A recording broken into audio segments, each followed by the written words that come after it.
Hello, this is Mike, NoStressMike.com. And Rex is over there somewhere. There's Rex right there. Ah, what I want to talk about is uh, understanding how a dog thinks. Now, uh, uh, a dog reads body language. Body language is the number one thing that they read. And then it's the tone of your voice. And after that's why it takes time for the dog once it enters your home. It takes time for the dog to figure out you, trying to figure out how to read you. That's the problem, and so that's why you want to be take it easy. Take it easy. The first few days, I'd say maybe 3, 4 days at the week at the maximum. Uh, the dog is reading how you act. The dog is reading how you act normally. This is your normal, the normal way you talk, the normal way you act. You know, do you have a temper? Are you really calm? These are the things that the dog is reading and trying to get used to.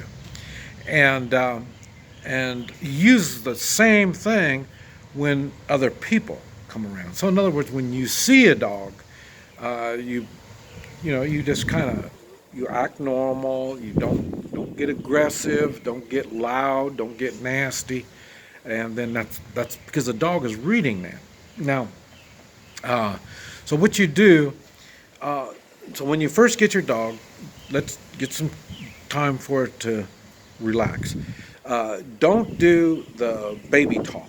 Little baby, don't do that kind of stuff. And the the dog, after a while, will start learning one word commands. Don't complicate the command by, okay, go on, get in the truck now. You know, don't complicate it like that. You can just say truck, and then they get in the truck. I say your bed, tell them bed, and then they go to bed. Don't say, well, are you getting tired? If you're getting tired, you need to go to bed. Don't dogs don't look like that. That's not the way they think, and it complicates things. It's hard for them to learn when you put too many words in there. So you use one word commands, and you have to stick with uh, these these commands. Um, the thing is, uh, a, a dog learns through repetitive commands. And so, in other words, if you just only command sometimes and sometimes not, well, then the dog just takes it for granted. Well, I'm supposed to think this out myself, So, and you don't want them thinking that stuff out because what they'll do is they'll make mistakes. And then when a dog gets bored, then they get in trouble. They start doing damage. They start doing all kinds of things that are unacceptable. And then you blame the dog. It's not the dog, it's you. You have got to take the lead. And as you can see, where is Rex? Yeah, Rex is running around here, starting to get bored. And that's because it's been raining. And then when I get done with this video, we're going to go out. I'm going to run her.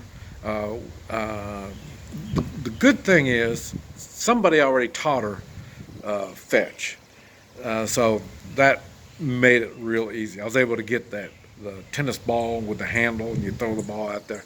So I can go out there and get her running and get her tired. And then once she's tired, then she won't get in trouble. Like I say, right now, we keep going. She's going to sniff around here in the garage. She's going to find something to get herself into, and it's not going to be good. So, but if I can get her tired, then she'll do better. So, but dogs are like that. You don't let them do the thinking because they don't know what's going on in the environment. They don't know all the dangers and everything. So that's why you have to take that responsibility. Now, my goal right now, we just started. This is the second day of a 1 month intense training. I'm not doing nothing for this month except for training Rex. She's going to be learning all these commands, and like I say, it's repetitive, and I'm gonna talk a little bit about them as we do them. But you have to keep in mind their thinking. How are they thinking? Because it doesn't do any good for you to get mad and you don't hit them and stuff like that. There's no reason to do it. The problem is you got frustrated. That's why they're not doing what they're supposed to do, and you're getting frustrated, and then you get mad, and no, that's your fault. That's not the dog's fault. Now, there are exceptions for dogs. Now, the best thing to do is keep your dog in a small captive area when they first get them. That's the best thing. And then this way they get a chance to calm down, settle in, and they have a place where they feel safe. And that's what I was talking about. There's the dog crate. I don't know if you can even see it. See, that's their dog crate. And I haven't used, this is a new time I've been using the dog crate. And the reason is, Rex is a little bit bigger than the dogs I normally have. And she's not aggressive, she's not nothing, but there's going to be times when I don't want her out running around, so I'm going to need her, because we're planning on traveling. And so I need to be able to put her in something where she's not going to, she can stay calm and collected. And I'll be doing more on the dog crate to show you how to modify it to make the dog feel good and safe. And like I say, you make sure when the dog is in that crate, they are safe. So you make it a comfortable place. You make it a place where, kids aren't going to be over there poking sticks at it when it's inside. And you can't do nothing when it's inside there. So it's going to irritate the dog, stuff like that. So that's why you don't want to do that. Make sure that they're safe and comfortable in that. Now, I'm not sure yet about water and food. Normally, when I train them to get in my truck, to stay in my truck, I give them food, I give them water in the truck, so they think that the truck is their home. And so I'm not quite doing it like that, because we're not going to do a life in the truck.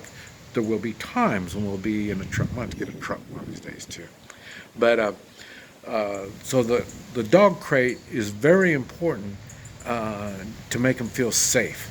And then, like I say, you have their bed. Their bed needs to be a nice, comfortable place where they're safe. So those are two places. And these are two things you can put them. Put them in the car, you can put them in the house. If you want them in one certain room, you put their bed in there or their crate in there, and then this is where they know they're going to be safe. So you have to, the dog will learn when the dog is safe. Another thing you might notice, I don't know, but Rex has been losing weight. And the reason is, I don't just feed her to shut her up. I feed her in the evening, and then she gets time, her downtime, she can relax, and then we'll go out and walk, and then she'll do her thing, and then it's time for her to go to bed. And then during the day, when she's hungry, she's able to, I can keep her attention. And right now, I give her a lot of treats to get her, keep her attention and her rewards, so she'll want to learn. Because you have to get their attitude into wanting to learn. And now, not every dog falls into these type of parameters, and that's why you got to kind of watch it, and depending on where they're coming from. And that's why, like I say, I got her from the pound, the rescue dog, and like I say, it's kind of scary when you get them from the rescue because you don't know about the dog. They gave us a lot of good information. But like I say, there's a lot of stuff that they didn't know and couldn't tell us. And so that's why you have to be able to, you don't want a dog that's going to be running around all the time. I mean, running around like you open the door and they run out, and now you got to chase them down all the time. It's not going to work. But there's things you can do. But if the dog like that doesn't even care about you, some dogs are just plain wild brain, and like they're kind of like me, and they just take off, and they just, you know, their world's big, and they don't want nothing to do with your world. What you want to do is make them think your world is nice, it's comfortable, it's rewarding, and it's fun. You give them love, they give you love. But this is just the basics that you have to think about when you see me doing the training that I'm going to be doing. And but there's going to be different parts of it. I'll go into it more and more. This is Mike and Rex. Rex, come over here. Stacy's already learned her name. This is her new name. And so it's Mike and Rex. Bye-bye.